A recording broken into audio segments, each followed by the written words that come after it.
Hello guys, how are you doing? My name is Guillaume, at me at NAMM 2019 with Mr. Joe Knaggs. How are you doing, good sir? I'm doing good, very good. How are you? I'm very well, thank you.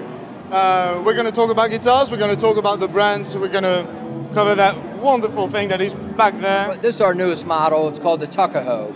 Obviously a little bit based around a Firebird, but we wanted to make it a little sleeker, a little bit more comfortable to play. I didn't like the back end of a Firebird and stuff, so we smoothed it out and made it more of a Knaggs shape.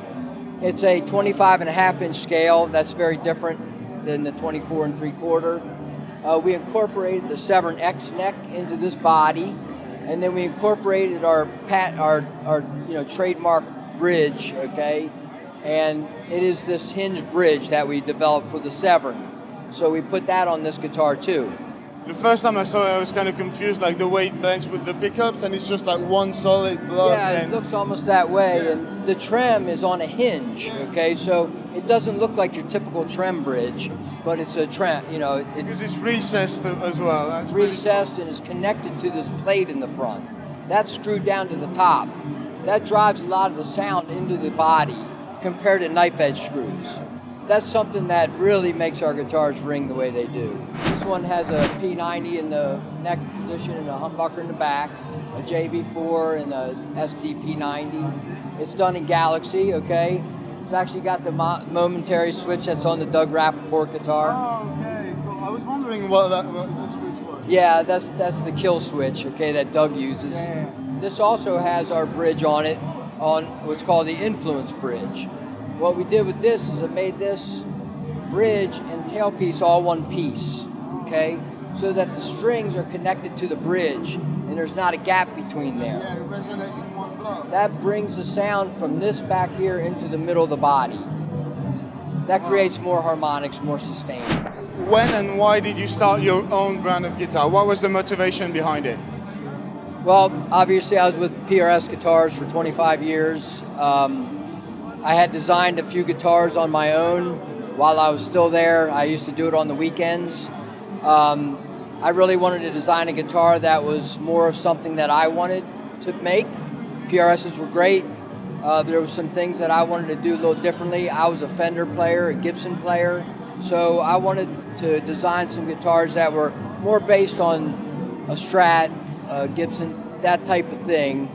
PRSs were that, so when I designed for PRS, I designed with PRS in mind. With these, I wanted to take the guitars I loved and kind of improve on them as good as I could. And you did a great job of this, and that's kind of amazing to me, like knowing the passion that you have for it, that it is your job, and when you come back in the weekends, that's what you still, like you keep doing that. And so these guitars are the result of that. Yeah, they are the result, and I did always have this dream of building certain guitars that I liked. I played a 61 Strat all my life, okay? And so when I started designing electric, I designed a guitar that was more based around that, okay? I started with a version of the Severn, even though it wasn't called the Severn at that time. I hollowed out a guitar, I made it to a 25.5-inch scale length. I did some things very differently than what a Strat was, than a PRS. So that was the original guitar I designed. Then I designed what was called the Chop Tank, which was sort of like a Telecaster. But the one thing that really kind of sparked the business was I designed this bridge. I looked at a Telecaster bridge and I always wondered why it wasn't screwed down in the front. It was kind of popping up in the front. So me and my buddy made this bridge, okay? And I made it out of hardened steel, and I screwed it down in the front, and I made this guitar, this Chop Tank, and I drew a different design, and we strung this guitar up, and it just rang better than any guitar I've ever heard. And that was kind of what I was after. I was after a guitar like my 61 Strat, but that had a lot more sustain, a lot more drive to it. Maybe better, it stayed in tune better. These things. So those are the first two guitars that kind of sparked it. I got very lucky when Larry Mitchell visited Thomann a few months back, and I got to play the actual Steve Stevens guitar, the one he was touring with.